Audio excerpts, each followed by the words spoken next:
great idea, and to him it must be referred." "Good heavens alive!" thundered Penfentenue. "I told you to get that settled last Christmas." "It was the middle of the house-party season," said the Agent General mildly.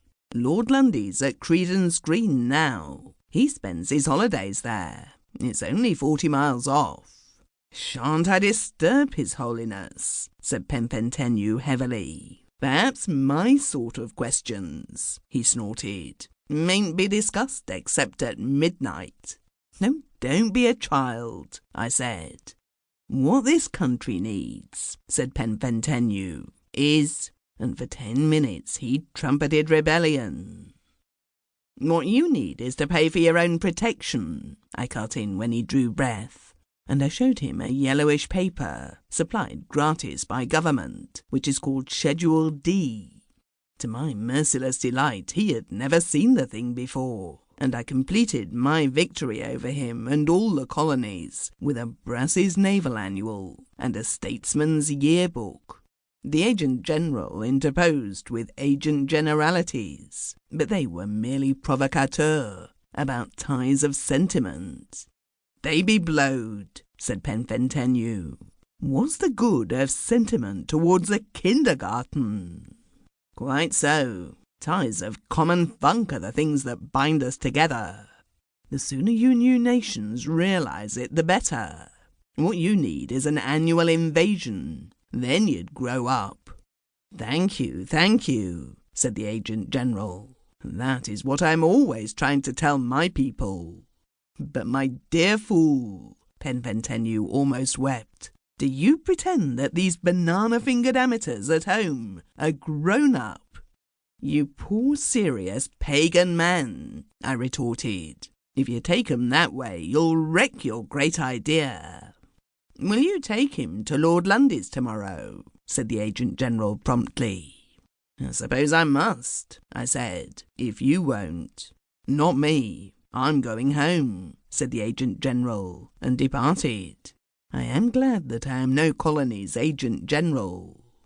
Penfentenue continued to argue about naval contributions till 1:15 in the morning, although I was victor from the first. At 10 o'clock I got him and his correspondents into a motor, and he had the decency to ask whether he had been unpolished overnight. I replied that I waited an apology. This he made excuse for, renewed arguments, and used wayside shows as illustrations of the decadence of England. For example, we burst a tire within a mile of Credence Green, and to save time walked into the beautifully kept little village. His eye was caught by a building of pale blue tin, stenciled Calvinist chapel, before whose shuttered windows an Italian organ grinder with a petticoated monkey was playing Dolly Gray.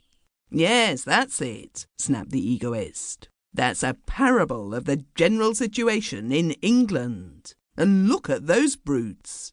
A huge household removal van was halted at a public house. The men in charge were drinking beer from blue and white mugs.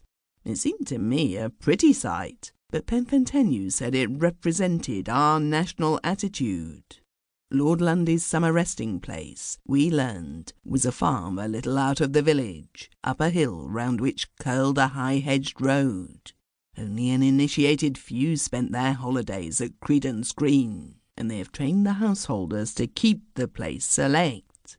Penfentenue made a grievance as this, as we walked up the lane, followed at a distance by the organ grinder. "Suppose he's having a house party," he said. "Anything's possible in this insane land." Just at that moment we found ourselves opposite an empty villa. Its roof was of black slate, with bright unweathered ridge tiling. Its walls were of blood-coloured brick, cornered and banded with vermiculated stucco work, and there was cobalt, magenta, and purest apple-green window glass on either side of the front door. The whole was fenced from the road by a low, brick-pillared, flint wall, topped with a cast-iron Gothic rail picked out in blue and gold. Tight beds of geranium, calceolaria, and lobelia speckled the glass plate, from whose centre rose one of the finest araucarias.